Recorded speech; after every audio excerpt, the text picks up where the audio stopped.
Launch पूरी रफ्तार से ब्रैन की तरफ बढ़ी चली जा रही थी। समुंदर तूफानी था, लेकिन चूंकि लॉन्च का कंट्रोल इमरान के हाथ में था, इसलिए समुंदर की तूफानी कैफियत के बावजूद लॉन्च पूरी रफ्तार से आगे बढ़ी चली जा रही थी। लॉन्च में जोसेफीन भी खामोश बैठी हुई थी। तुम जरूरत से ज्यादा खामोश नजर आ रही हो, इमरान ने जोसेफीन से मुखातिब होकर कहा। मुझे एहसास हो रहा है कि हम शदीद खतरे में हैं, जोसेफीन ने जवाब देते हुए कहा। क्या ये खतरा समुंदर की तूफानी कैफियत की वजह से महसूस हो रहा है? इमरान ने पूछा। नहीं, तुम बेहद माहिर आदमी हो, इसलिए समुंदर का तूफान तो हमारा कुछ नहीं बिगाड़ सकता। मुझे यूं महसूस हो रहा है कि जैसे नामालूम खतरात चारों तरफ से हमारी तरफ बढ़ रहे हैं, जोसेफीन ने जवाब देते हुए कहा। और फिर इससे पहले कि इमरान उसकी बात का जवाब देता, अचानक खौफनाक धमाका हुआ और इमरान को यूं महसूस हुआ जैसे उसका जिस्म पुर्जे पुर्जे होकर हवा में बिखरता चला जा रहा हो। उसने अपने आप को संभालने की कोशिश की, लेकिन उसका ज़हन यकलख तारीक होता चला गया और उसके एहसासात फना हो गए। फिर जिस तरह तारीक रात में जुगनू चमकते हैं, इस तरह उसके ज़हन के तारीक पर्दे पर भी रोशनी के नुक्ते नमूदार होने शुरू हो गए और आहिस्ता आहिस्ता उसका ज़हन रोशन होता चला गया। उसके साथ ही उसके ज़हन पर धमाके से पहले के नकूश उजागर होने लगे। जब वो जोसेफीन के साथ लॉन्च पर सफ़र कर रहा था कि अचानक खौफनाक धमाका हुआ और उसे यूं महसूस हुआ था जैसे उसका जिस्म हवा में पुर्जे पुर्जे होकर बिखरता चला जा रहा हो। उसकी आंखें एक झटके से खुली और उसने बेइख्तियार उठना चाहा, लेकिन वो किस्मतसा कर रह गया क्योंकि उसके जिस्म ने हरकत करने से इनकार कर दिया था। उसका शऊर जाग उठा था। उसने देखा कि वो एक कमरे में बंद बेड के ऊपर लेटा हुआ था और फिर उसको मालूम हो गया कि उसके बाजू और कमर को बेड के साथ क्लिप किया गया है, इसलिए वो हरकत न कर पा रहा था। उसने गर्दन घुमाई और फिर उसकी नजरें कमरे के दरवाजे पर जम गईं, जो खुल रहा था। दूसरे लम्हे एक नौजवान डॉक्टर अंदर दाखिल होने वाला यूरोपी कौमियत का था। आपको होश आ गया mister Ali Imran? Good God, आप वाकई बेहद खुशकिस्मत आदमी हैं, डॉक्टर ने तेजी से करीब आते हुए कहा। उसके लहजे में मुसरत की झलक नुमाया थी। मेरा तो ख्याल है कि अब मेरी आंख जन्नत के किसी खूबसूरत गोशे में खुलेगी, लेकिन शायद मेरी किस्मत में अस्पताल ही लिखा हुआ है, इमरान ने मुस्कुराते हुए कहा। तो डॉक्टर जो उसे चेक करने में मसरूफ था बेख्तियार हंस पड़ा। आप बिल्कुल ठीक हैं, लेकिन अभी आपको कुछ रोज इसी हालत में रहना पड़ेगा क्योंकि आपके जिस्म पर खासे जख्म हैं और हरकत आपके लिए नुकसानदेह साबित हो सकती है, डॉक्टर ने सीधे होते हुए कहा। जिस्मानी सेहत के साथ साथ ज़हनी सेहत भी जरूरी होती है, इसलिए कम अज कम मुझे ये तो मालूम हो कि मैं कहाँ हूँ और कैसे यहाँ पहुँचा हूँ, इमरान ने कहा। मेरा नाम डॉक्टर फेरल है और आप इस वक्त यूरोप के एक छोटे से मुल्क कार्शा के अस्पताल में हैं और आपको यहाँ लाने वालों का ताल्लुक एक बैनुल अक़वामी तंजीम कारगन से है। बस मैं इतना जानता हूँ, डॉक्टर फेरल ने जवाब देते हुए कहा। मुझे कितने दिनों बाद होश आया है और मेरे साथ एक खातून भी थी, उसका क्या हुआ, इमरान ने कहा। मुझे नहीं मालूम, वैसे आपके साथ किसी खातून को यहाँ नहीं लाया गया। आप खुशकिस्मत है कि आपका फ्रैक्चर नहीं हुआ, सिर्फ जख्म आए हैं। अलबत्ता सर पर शदीद चोट आई थी, इसलिए आपको 3 रोज बाद होश आया है, डॉक्टर फेरल ने कहा और तेजी से वापस मुड़ गया। इमरान ने एक तवील सांस लिया। इस बार तो किस्मत ने मुझे मुख्तलिफ तंजीमों के दरमियान फुटबॉल बना दिया है, पहले VIP, फिर ओल्ड फोर्ट और अब कारगन, इमरान ने बुड़बुड़ाते हुए कहा। थोड़ी देर बाद दरवाजा खुला और एक नौजवान लड़की मुस्कुराती हुई अंदर दाखिल हुई। उसने जैकेट और जीन्स पहनी हुई थी और वो भी यूरोपियन ही थी। मुबारक हो मिस्टर अली इमरान, तुम वाकई खुशकिस्मत हो कि इस कदर खौफनाक हादसे के बावजूद जिंदा सलामत हो, लड़की ने करीब आते हुए कहा। मेरे ख्याल में मुझे जिंदगी ही इसीलिए मिली है कि अब भी मैंने तुम जैसी खूबसूरत खातून से मुलाकात करनी थी। क्या तुम भी कारगन से मुतल्लिक हो, इमरान ने मुस्कुराते हुए उसी तरह बेतकल्फाना लहजे में कहा जिसका मुजाहरा वो लड़की कर रही थी। मेरा नाम कैथरीन है और मैं वाकई कारगन से मुतल्लिक हूँ, लड़की ने एक कुर्सी घसीट कर बेड के साथ रखते हुए कहा और फिर वो कुर्सी पर इत्मीनान से बैठ गई। क्या तुम मुझे तफसील बता सकोगी कि ये सब कैसे हुआ? मैं यहाँ कैसे पहुँचा और इस तंजीम कारगन का क्या हदूद राबिया है? ओह सॉरी, हदूद अरबा है और जोसेफीन के साथ किया हुआ, इमरान ने इस बार संजीदा लहजे में कहा। VIP की तरह कारगन भी एक बैनुल अक़वामी तंजीम है जो हर किस्म के जराइम में मुलव्विस है। मैं कास्ट्रिया में कारगन की चीफ हूँ। कारगन हेडक्वार्टर को इत्तला मिली थी कि VIP के साइंसदान किसी ऐसे प्रोजेक्ट पर काम कर रहे हैं जो साइंसी दुनिया में इनकलाब ला सकता है और इस प्रोजेक्ट की हामिल तंजीम पूरी दुनिया पर होल्ड कर सकती है। तो कारगन ने उसमें दिलचस्पी ली और फिर वो फार्मूला हासिल कर लिया, लेकिन फिर पता चला कि इसमें कोई ऐसी साइंसी उलझन पेश आ गई है जिसे कोई साइंसदान हल नहीं कर सकता। अलबत्ता VIP को बताया गया है कि तुम ये काम आसानी से कर सकते हो और VIP ने तुम्हें पाकेशिया से अगवा कराया और अपने मलकीती जजीरा नानजी में रखा और फिर उसने तुमसे वो उलझन हल करा ली, लेकिन हमारे एजेंटों को वो मवाद न मिल सका जो तुमने मुकम्मल किया था। चुनांचे कारगन ने फैसला किया कि तुम्हें VIP के कब्जे से आजाद कराया जाए और तुमसे बराह रास्त ये काम कराया जाए। चुनांचे हमारे एजेंट नानजी जजीरे पर पहुंचे तो वहाँ इमारत तबाह हो चुकी थी और तुम वहाँ से जा चुके थे। हमने जदीद साइंसी आलात से मालूम किया तो पता चला कि तुम नानजी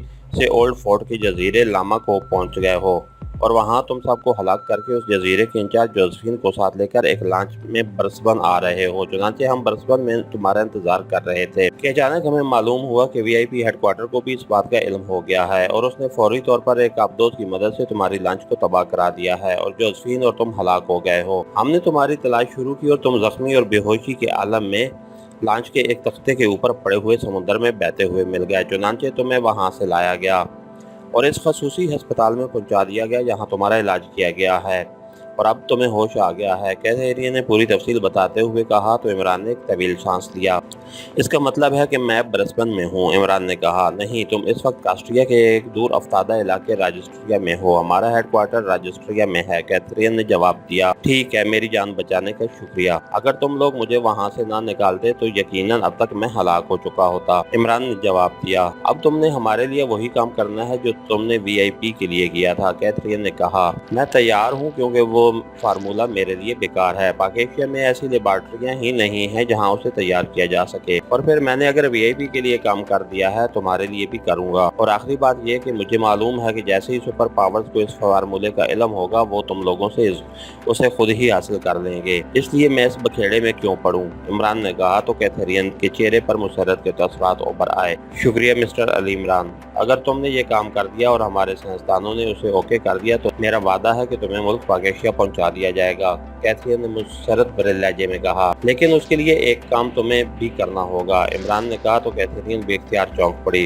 वो कौन सा, कैथेरिन ने चौंकते हुए कहा। मेरे हाथों और जिस्म को क्लिपों से आज़ाद करना होगा और मुझे पाकेशिया फोन करने की सहूलत मुहैया करनी होगी, इमरान ने कहा। तुम्हारी पहली शर्त तो जाहिर है पूरी करनी होगी, लेकिन दूसरी शर्त इस वक्त पूरी होगी जब तुम हमारा काम करोगे और हमारे साइंसदान उसे कंफर्म कर देंगे, इससे पहले नहीं, कैथेरिन ने जवाब दिया। ठीक है, जैसे तुम्हारी मर्जी, इमरान ने कहा। तो कैथेरिन उठकर खड़ी हो गई। मैं डॉक्टर से बात करती हूँ, कैथेरिन ने कहा और मुड़कर तेज तेज कदम उठाती हुई कमरे से बाहर चली गई और इमरान ने बेख्तियार एक तवील सांस लिया। वो दिल ही दिल में अल्लाह ताला का शुक्र अदा कर रहा था जिसने उसे नई जिंदगी बख्शी थी। थोड़ी देर बाद कैथेरिन डॉक्टर के साथ वापस आई और फिर डॉक्टर ने इमरान के जिस्म को क्लिपों से आजाद कर दिया। मिस्टर इमरान, आपको एक हफ्ता मुकम्मल आराम करना होगा, डॉक्टर ने कहा। ऐसी कोई बात नहीं डॉक्टर, अब तक मैंने सिवाय आराम करने के और किया ही क्या है, इमरान ने मुस्कुराते हुए कहा और फिर कंबल अपने जिस्म से हटाकर उठकर बैठ गया। वो उसे उठते हुए खासी तकलीफ हुई थी, लेकिन ये तकलीफ बहरहाल ऐसी थी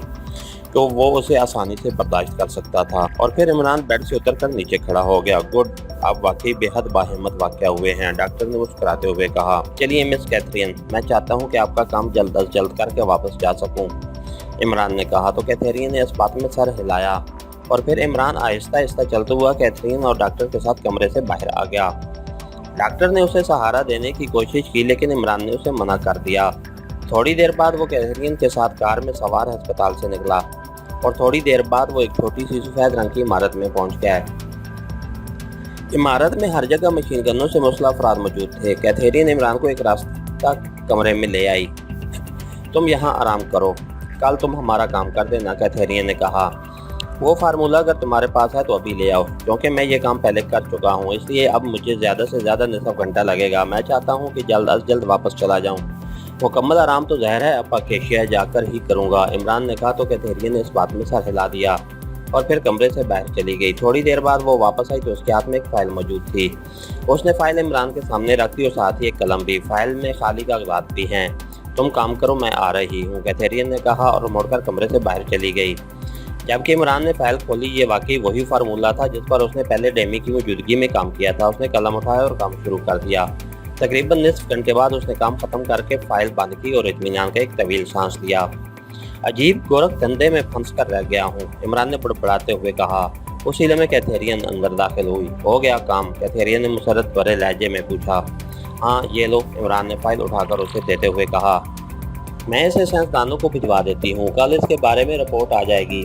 इस अलमारी में तुम्हारे नाप का लिबास मौजूद है और मुल्का बाथरूम में गुस्ल का तमाम सामान है। अब कल मुलाकात होगी, कैथरीन ने कहा और फाइल उठाकर वो तेजी से मुड़ी और कमरे से बाहर चली गई। दरवाज़ा उसने बाहर से बंद कर दिया तो इमरान मुंह बनाता हुआ उठा और अलमारी की तरफ बढ़ गया।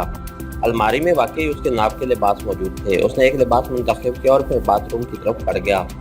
फिर तकरीबन 1 घंटे बाद वो बाथरूम से बाहर आया तो उसका जिस्म वाकई हल्का फुल्का सा हो गया था। जख्मों की वजह से उसने गुस्ल तो न किया था, लेकिन मुंह हाथ धोने और लिबास तब्दील करने की वजह से उसे खासा सुकून महसूस हो रहा था। और फिर वो आकर बेड पर लेट गया और चंद लम्हों बाद वो गहरी नींद सो चुका था। फिर अचानक किसी खटके की वजह से उसकी आंख खुली तो वो बेख्तियार चौंक पड़ा, लेकिन दूसरे लम्हे वो इस तरह उछल पड़ा जैसे उसके जिस्म को इंतहाई ताकतवर करंट लग गया हो, क्योंकि वो इस कमरे में मौजूद ना था जिसमें वो सोया था, बल्कि ये कोई तहखाना सा था और वो एक लोहे की कुर्सी पर रात में जकड़ा हुआ था। अलबत्ता उसके जिस्म पर वही लिबास था जो उसने कैथरीन के कमरे में तब्दील किया था। ये क्या हो गया है, इमरान ने बुड़बुड़ाते हुए कहा। और फिर चंद लम्हों बाद तहखाने का दरवाज़ा खुला और कैथरीन अंदर दाखिल हुई। तुम्हें खुद होश आ गया है? चलो अच्छा हुआ, वरना मुझे खामखा कीमती मेलोल खर्च करना पड़ता। बहरहाल तुम्हारा शुक्रिया कि तुमने हमारा काम दुरुस्त तौर पर कर दिया है, लेकिन मुझे अफसोस है अली इमरान कि हम तुम्हें ज़िंदा वापस नहीं भेज सकते, क्योंकि इस तरह ये राज लीक आउट हो सकता है कि हमने भी इस फार्मूले पर काम मुकम्मल कर लिया है। वीआईपी को अगर इस बात का इल्म हो गया तो वो यकीनन हमारे खिलाफ काम शुरू कर देगी, और मुझे इतराफ़ है कि वो हमसे ज़्यादा ताकतवर और बावसाइल तंजीम है, इसलिए तुम्हारी मौत ज़रूरी है। मैं चाहती हूँ तो तुम्हें नींद के दरमियान ही हलाक कर देती, लेकिन मैंने यही मुनासिब समझा कि तुम्हें बेहोश करके यहाँ लाया जाए और फिर होश में लाकर तुम्हें बता दिया जाए कि हम क्यों ऐसा करने पर मजबूर हैं। कैथरीन ने इंतहाई संजीदा लहजे में कहा, और उसके साथ ही उसने जैकेट की जेब से एक रिवाल्वर निकाला और उसका रुख इमरान की तरफ कर दिया। उसके चेहरे पर यकलक फाकी और मुसर्द मोरी के तसरात ऊपर आए थे।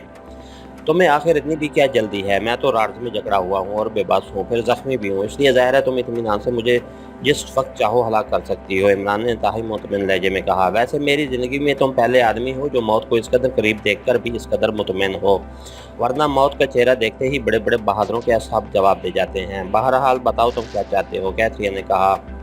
मैं इसलिए मुतमईन हूँ कि मुझे मालूम है कि अगर मेरी मौत का वक्त आ गया है तो उसे कोई नहीं टाल सकता, और अगर नहीं आया तो तुम क्या दुनिया की कोई ताकत भी मुझे हलाक नहीं कर सकती। तुम ये बताओ कि तुम्हारे संस्थानों ने मेरे काम को कन्फर्म कर दिया है या नहीं? इमरान ने मुस्कुराते हुए कहा। हाँ, कन्फर्म कर दिया है, तुमने दुरुस्त काम किया है, कैथरीन ने जवाब दिया। ओके, फिर मुझे 1 घंटा दे दो ताकि मैं कुछ दुआएं कर लूँ। मेरी सारी ज़िंदगी दुनियावी कामों में गुजर गई है, अब मैं चाहता हूँ कि मरने से पहले कुछ अपने लिए ही कर लूँ, और मेरा ख्याल है कि मैंने जो काम तुम्हारा कर दिया है उसके मुआवजा में इतनी देर की ज़िंदगी तो मेरा हक है, इमरान ने कहा। तो कैथरीन बेख्तियार हंस पड़ी। ओके, वाकई तुम्हारा ये हक है। मुझे वैसे भी ज़ाती तौर पर अफसोस है कि मैं अपना वादा पूरा नहीं कर सकती, लेकिन मैं मजबूर हूँ। अब मैं जा रही हूँ, 1 घंटे बाद आऊँगी, तुम इस दौरान इत्मीनान से दुआएं वगैरह कर लो, कैथरीन ने कहा और तेज़ी से वापस मुड़कर कमरे से बाहर चली गई और दरवाज़ा बंद हो गया। तो इमरान ने एक तवील सांस लिया। उसने अब रात का जायज़ा लेना शुरू कर दिया। उसने अपने पैर कुर्सी के नीचे करके पीछे की तरफ किए और फिर थोड़ी सी जदोजहद के बाद वो पैर मोड़कर अगवी पाएँ में मौजूद बटन को महसूस कर चुका था। ये लोग ज़ाहिर है ना ही इमरान से वाकिफ़ थे और ना ही ये इस किस्म की तंजीम थी कि जिन्हें इस बात का ख्याल होता कि इमरान इस अंदाज में भी रिहाई हासिल कर सकता है। चंद लम्हों की कोशिश के बाद खटाक खटाक की आवाज़ों के साथ ही राड कुर्सी में गायब हो गए और इमरान बेख्तियार उठकर खड़ा हो गया। उसने एक लम्हे के लिए अपने जिस्म को मुतवाज़न किया और फिर आहिस्ता आहिस्ता कदम उठाता हुआ दरवाजे की तरफ बढ़ गया। उसने दरवाज़ा खोला तो दरवाज़ा खुलता चला गया। शायद कैथरीन के तसव्वुर में भी न था कि इमरान इस तरह रिहाई भी हासिल कर सकता है, इसलिए उसने दरवाजे को लॉक करने की ज़रूरत ही महसूस न की थी। दूसरी तरफ एक राहदारी थी। इमरान राहदारी में से गुजरता हुआ जब उसके सिरे पर पहुंचा तो उसने अपने आप को एक और राहदारी में पाया। उस राहदारी के इख्तिताम सीढ़ियों पर हो रहा था और सीढ़ियों की तादाद काफ़ी थी। सीढ़ियों के इख्तिताम पर एक दरवाज़ा था जो खुला हुआ था और बाहर दिन की रोशनी नजर आ रही थी। इमरान राहदारी क्रॉस करता हुआ सीढ़ियों तक पहुंचा और फिर जब सीढ़ियां चढ़कर उसने दरवाजे के बाहर झांका तो वो बेख्तियार उछल पड़ा, क्योंकि दरवाजे से बाहर हर तरफ दरख्त और झाड़ियां नजर आ रही थी और दूर से समुद्र की मौजों की आवाज़ें सुनाई दे रही थीं। उसने सर बाहर निकाल कर देखा तो बाहर किसी को ना पाकर वो बाहर आ गया। वो वाकई बिल्कुल उसी तरह के जजीरे में मौजूद था जिस तरह के जजीरे पर उसे पहले ले जाया गया था। और फिर उसकी हैरत की इंतहा न रही जब उसने पूरा जजीरा घूम लिया, लेकिन वहाँ ना कैथरीन थी और ना उसका कोई आदमी। तमाम जजीरा खाली पड़ा हुआ था। अलबत्ता एक जगह ऐसे निशानात मौजूद थे जिससे पता चलता था कि यहाँ हेलीकॉप्टर मौजूद रहा है। इमरान ने जजीरा चेक कर लिया, लेकिन वहाँ कोई भी न था। इमरान ने भी इख्तियार एक तवील सांस लिया। न जाने और कितने जजीरे देखने पड़ेंगे, इमरान ने बुड़बुड़ाते हुए कहा और एक पत्थर पर बैठ गया।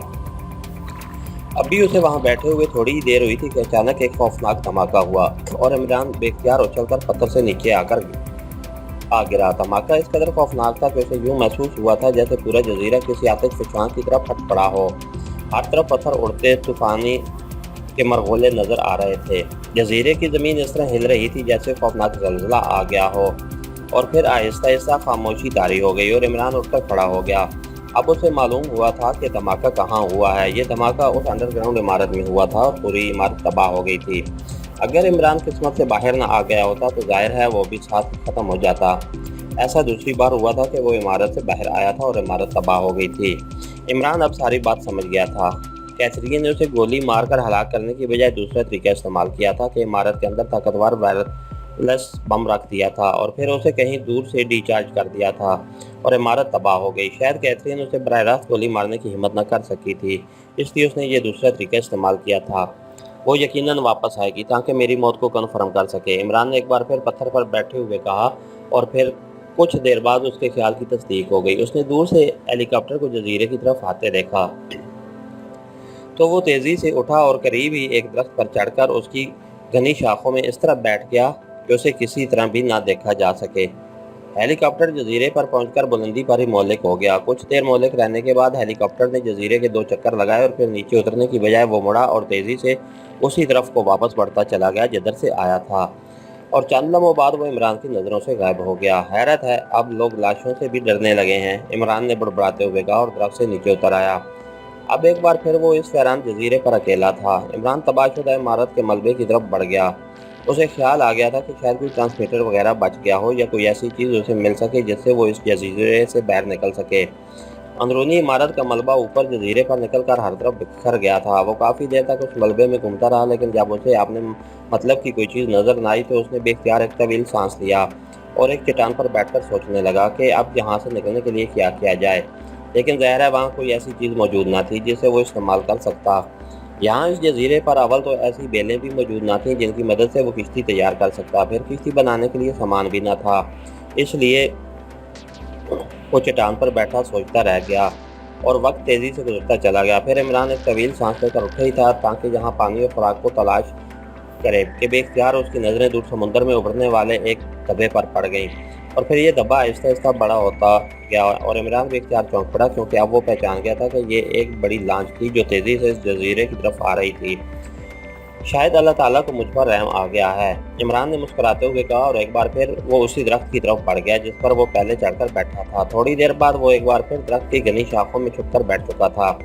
لانچ اب کافی قریب آ گئی تھی۔ لانچ اپنی ساخت کے لحاظ سے ماہی گیروں کی لانچ لگتی تھی، لیکن پھر وہ یہ دیکھ کر بے اختیار اچھل پڑا کہ لانچ نے اپنا رخ موڑا اور پھر وہ انتہائی تیز رفتاری سے جزیرے کے قریب سے ہو کر آگے بڑھتی چلی گئی، اور عمران کو یوں محسوس ہوا جیسے زندگی اس کے قریب سے ہو کر گزر گئی ہو۔ وہ تیزی سے درخت سے نیچے اترا اور دوڑتا ہوا جزیرے کے مخالف ساحل کی طرف گیا تاکہ لانچ کو چیک کر سکے، اور پھر اس نے لانچ کو سیدھا آگے جاتے ہوئے دیکھا اور پھر دیکھتے ہی دیکھتے وہ اس کی نظروں سے غائب ہو گئی، اور عمران نے بے اختیار ایک طویل سانس لیا۔ اس کے ساتھ قسمت عجیب آنکھ مچولی سی کھیل رہی تھی۔ اب اس کے پاس اس کے سوا اور کوئی چارہ نہ تھا کہ وہ سمندر میں چھلانگ لگا دے اور تیرتا ہوا یا تو ملک عدم پہنچ جائے یا کسی آباد جزیرے پر، لیکن ظاہر ہے اس خیال کے تحت خودکشی تو کی جا سکتی تھی، زندگی نہ بچائی جا سکتی تھی۔ حالات واقعی اس کے ساتھ بار بار اس انداز میں پیش آ رہے تھے کہ اس کی ریڈی میڈ کھوپڑی یکسر بیکار ہو کر رہ گئی تھی۔ اس سے پہلی بار احساس ہو رہا تھا کہ سائنسی آلات کی وجہ سے کتنی سہولت رہتی ہے۔ اب جب کہ اسے سائنسی آلات کی مدد بھی حاصل نہ تھی، وہ اپنے آپ کو بے بس محسوس کر رہا تھا۔ آہستہ آہستہ شام ہونے لگ گئی تھی اور ہر طرف اندھیرا سا چھانے لگا کہ اچانک اسے جزیرے کی شمال کی طرف ایک زوردار چھپاکے کی آواز سنائی دی۔ عمران یہ آواز سن کر بے اختیار چونک پڑا۔ وہ تیزی سے اٹھا اور تقریباً دوڑتا ہوا اس طرف کو بڑھ گیا، لیکن اس طرف کچھ بھی نہ تھا۔ اس نے سوچا کہ شاید کسی وہیل مچھلی کی دم جزیرے سے ٹکرائی ہے جس کی وجہ سے اس قدر زوردار چھپاکے کی آواز سنائی دی۔ وہ واپس مڑنے ہی لگا تھا کہ اچانک اس کی نظریں ایک کٹی پھٹی چٹان پر پڑیں اور وہ بے اختیار چونک پڑا۔ اس چٹان کے اندرونی طرف لکڑی کا ایک بڑا سا تختہ ٹیڑھا ہوا پڑا تھا۔ تختے کی ساخت دیکھ کر وہ سمجھ گیا کہ کسی لانچ کا ٹوٹا ہوا حصہ ہے، شاید کہیں دور کوئی لانچ یا کسی طوفان میں پھنس کر ٹوٹ گئی ہے، اور اس کا تختہ موجوں پر بیٹھتا ہوا اس جزیرے سے آ ٹکرایا تھا، لیکن صرف تختہ اس کے کام کا نہ آ سکتا تھا۔ وہ کچھ دیر کھڑا سوچتا رہا، پھر وہ کئی پھٹی چٹانوں سے نیچے اترا اور اس نے اس تختے کو سیدھا کیا۔ تختہ خاصا بڑا اور موٹا تھا، لیکن وہ بالکل سپاٹ تھا، البتہ اس کی موٹائی اس قدر تھی کہ عمران اگر اس پر بیٹھ جاتا تو پورا تختہ پانی میں نہ ڈوبتا، لیکن اس تختے پر لیٹ کر یا بیٹھ کر وہ سمندر میں کہاں تک جا سکتا تھا، اور یہ تختہ کسی بھی وقت بھنور یا طوفان میں پھنس کر ٹوٹ بھی سکتا تھا۔ ادھر رات پڑتی جا رہی تھی۔ اس نے فیصلہ کیا کہ رات اس جزیرے پر گزاری جائے اور صبح ہونے پر پھر اس بارے میں کچھ سوچا جائے۔ چنانچہ تختے کو گھسیٹ کر اس نے ساحل کے اوپر ایک محفوظ جگہ پر رکھا اور اپنے جسم کو ایڈجسٹ کر کے وہ لیٹ گیا۔ یہاں پانی اور کھانے کا بھی کوئی سامان نہ تھا، اس لیے اب اس کے پاس سوائے صبر کرنے کے اور کوئی چارہ نہ تھا۔ تاریکی لمحہ بے لمحہ گہری سے گہری ہوتی چلی جا رہی تھی۔ یہ شاید اس کی زندگی کا پہلا موقع تھا کہ وہ اس طرح ایک جزیرے پر بالکل تنہا موجود تھا۔ اس نے آنکھیں بند کیں اور اس نے اپنے ذہن کو ایک نقطے پر مرکوز کرنا شروع کر دیا تاکہ اسے نیند آ جائے، اور پھر وہی ہوا، اس کا ذہن نیند میں ڈوبتا چلا گیا۔ پھر جب اس کی آنکھیں کھلیں تو ہر طرف صبح صادق کی روشنی موجود تھی۔ دن چڑھ آیا تھا، البتہ عجیب سے انداز میں ساری رات پڑے رہنے کی وجہ سے اس کے جسم کا جوڑ درد کر رہا تھا۔ بہرحال وہ آہستہ آہستہ نیچے اترا اور اس نے چل پھر کر اپنے آپ کو وارم اپ کیا، اور پھر ایک جگہ پہنچ کر جہاں سمندر کا پانی کنارے کے قریب تھا اس نے ایک چٹان پر بیٹھ کر وضو کیا تاکہ نماز ادا کر سکے۔ نماز ادا کر کے اس نے اللہ تعالیٰ سے مدد کی، گڑ گڑا کر دعا کی، اور نہ جانے کیا بات تھی کہ دعا مانگنے کے بعد اسے انتہائی سکون سا محسوس ہوا۔ اسے یوں محسوس ہو رہا تھا جیسے اس کی دعا بارگاہ عزوی میں قبول کر لی گئی ہو، اور وہ اٹھا اور جوتے پہن کر وہ اس تختے کی طرف بڑھ گیا۔ اب وہ اس کے سوا کوئی صورت نہ تھی کہ وہ اس تختے پر بیٹھ کر اپنے آپ کو سمندر کے حوالے کر دے، اور پھر جب اس کی قسمت میں ہو سو ہو، کیونکہ اس طرح جزیرے پر بغیر کھائے پیے پڑے رہنے کا بھی کوئی فائدہ نہ تھا۔ اس نے ایک درخت سے 2 بڑی بڑی شاخیں توڑ کر تختے پر رکھی اور پھر تختے کو سمندر میں دھکیل کر وہ اللہ کا نام لے کر اس پر بیٹھ گیا، اور پھر شاخوں کی مدد سے اس نے تختے کو جزیرے سے دور دھکیلنا شروع کر دیا۔ تھوڑی دیر بعد وہ جب جزیرے سے کچھ دور آ گیا تو تختہ موجوں کی روح میں پہنچ کر اپنے آپ تیزی سے آگے بڑھنے لگا، اور عمران نے دونوں شاخیں تختے پر رکھیں اور خاموش بیٹھ گیا۔ اسے یوں محسوس ہو رہا تھا جیسے بے قرار سمندر میں وہ کسی حقیر تنکے کی طرح بہتا ہوا چلا جا رہا ہو۔ آہستہ آہستہ جزیرہ چھوٹا ہوتا چلا گیا اور کچھ دیر بعد جزیرہ اس کی نظروں سے اوجھل ہو گیا، اور اب وہ ایک تختے پر بیٹھا بے قرار سمندر کی موجوں پر بہتا ہوا نہ جانے کہاں چلا جا رہا تھا۔ اس کے ساتھ ہی ہماری آج کے ایپیسوڈ کا اختتام ہوا۔ نیکسٹ ایپیسوڈ کے لیے ہمارے چینل کو سبسکرائب کیجیے، بیل آئیکن کو پریس کر دیجیے تاکہ ہر آنے والی نئی ویڈیو آپ تک بر وقت پہنچ سکے۔ شکریہ۔